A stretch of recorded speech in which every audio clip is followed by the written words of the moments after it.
Haka Maori Warrior was a fabled Maori chief and brutal warrior. He led his tribe for many years and was well celebrated. One morning, he awoke and all of his facial tattoos that described him as a Maori warrior were gone. They had faded from his body, and that showed a sign that he had been cursed. His tribe did not know why he failed their deities, but they turned against him, and his right-hand man challenged him for control over their tribe and slew him in combat. The next morning, Ada awoke and pulled himself from the ground. He realized himself immortal and was unable to be killed.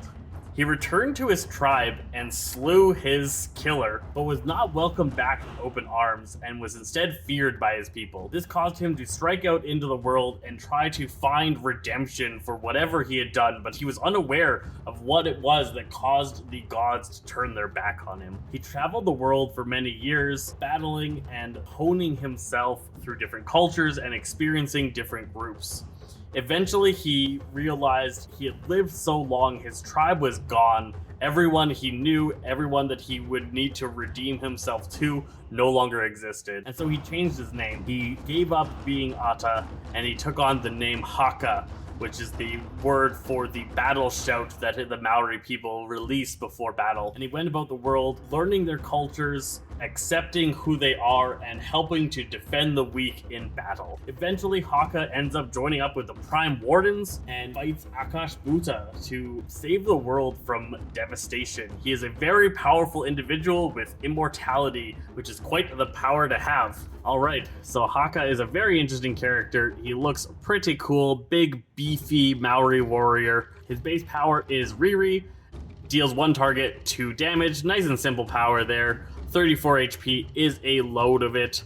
And then he's got his first appearance, which was in the Arcane Tales storyline, Haka, the man for whom the grave holds no sway. In that, he's got Aranga, destroy 1 target with 3 or fewer HP, Haka regains 3 HP, so he becomes kind of like a cannibal scenario thing, eats people and gains their powers, who knows. Alright, so when they're knocked out in the base power, he gets Defender to the last. 1 hero takes their play phase, 1 hero takes their draw phase, or until your start phase, -1 damage dealt to hero targets. This is a whole kind of storyline where at the end, when everybody else is dead, the immortal Haka is still alive in the final wasteland of devastation and sadness. In his first appearance, cards, knocked out condition. Here is another story later on where he is knocked out. Indomitable. 1 hero takes a power phase, 1 hero salvages 1 ongoing card, or bury 1 environment target with 4 or fewer HP. Alright, so that's the feel we got going on from this character. Let's talk a little bit about the deck. So Haka's deck holds 4 different cards that are not ongoings. So there are his 2 equipments, the Mere and the Taiha. So that is his club and his spear, and that is going to give him powers. So 1 is deals 1 target, 3 damage, draw a card. I'd be able to fill his hand up, and the other is 2 targets, 3 damage each. Start phase, you may destroy an ongoing card if you do destroy this card. So he can take out an ongoing at the start of his turn if he needs to. Then his 2 one-shots are going to be Surge of Ichi, which is deals a target 2 damage and draws 2 cards, or Rampage, which is smash non-hero targets for 5 damage and hero targets for 2 damage. Whenever he destroys a target this way, draw a card.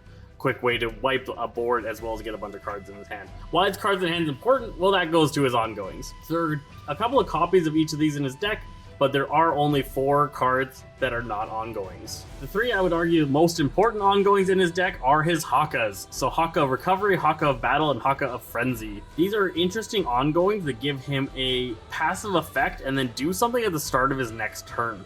So Haka of Recovery is -1 damage dealt to Haka for this round, and then at the start phase of his next turn, discard any number of cards. Haka regains X HP, where X is the number of cards discarded this way times 2. So that's why a lot of his cards throughout his deck are giving him extra cards to be able to fuel these powers. Haka of Battle is +1 damage dealt by Haka for the round, and then at the start phase, discard any number of cards. Haka deals 1 target X damage, where X is the number of cards discarded this way +2, and then of course +1 from that. Then destroy this card. And finally, Haka of Frenzy. Damage dealt by Haka is irreducible, so he can take out those defended targets. Discard any number of cards at the start of the next turn. Haka deals X targets 3 melee damage, where X is the number of cards discarded this way plus 1. So he can deal multiple targets 3 damage, and that damage is irreducible. So those are pretty sweet Haka abilities, and playing his deck is all about planning out when you need to play one of these so that you can execute it on the next turn. Or somebody giving you one of these play cards on their turn just before your turn comes, and then executing on that Haka ability. That's kind of how he plays out there with his Hakas. The rest of his ongoings are going to kind of just help enhance his deck and help it kind of keep him as a beefy frontlining hero. So here, Knock Heads, after this card is played, deals up to 2 targets 2 melee damage each, -1 damage dealt by those targets. Dance in the Fray is after any of your ongoing cards are destroyed, which is all your Hakas and stuff like that. Haka deals 1 target 2 melee damage, really useful ability, and it gives you the power to draw a card and play a card.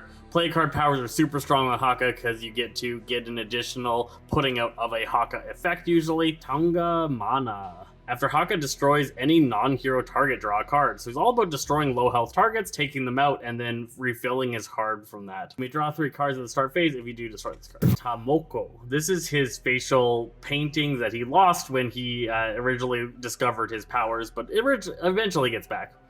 -1 damage dealt to Haka, and on your draw phase, you may draw an additional card. Taiki Defender. Whenever an ally would be dealt damage by a non-hero target, you may redirect that damage to Haka. So him being that big, beefy frontliner, he can redirect damage dealt to his allies. Super useful. And then finally, the sudden Utu, which is a reaction. So whenever he takes a hit, he can use a reaction to punch somebody back for 2. Really strong. So he has just a bunch of those ongoings in his deck, and then he is able to use those few one-shots to power those ongoings.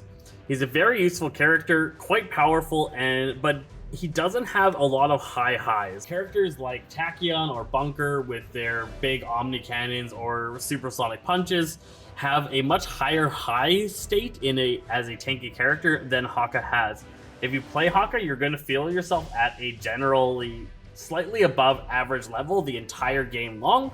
He starts out decently strong and he stays decently strong throughout everything, but he never feels really strong, and you never feel like you made the major swinging difference in combat, unless of course you manage to get down like a Haka Frenzy into a rampage and wipe out a huge amount of enemies that are about to wipe out your team. So it can be really good against bosses like the Chairman or Vaz, to be able to take out slews of enemies at the same time, but not so useful or not so recognizably powerful against bosses with huge amounts of HP. He's a cool character. He's not a character I go to very often. He's not really my style.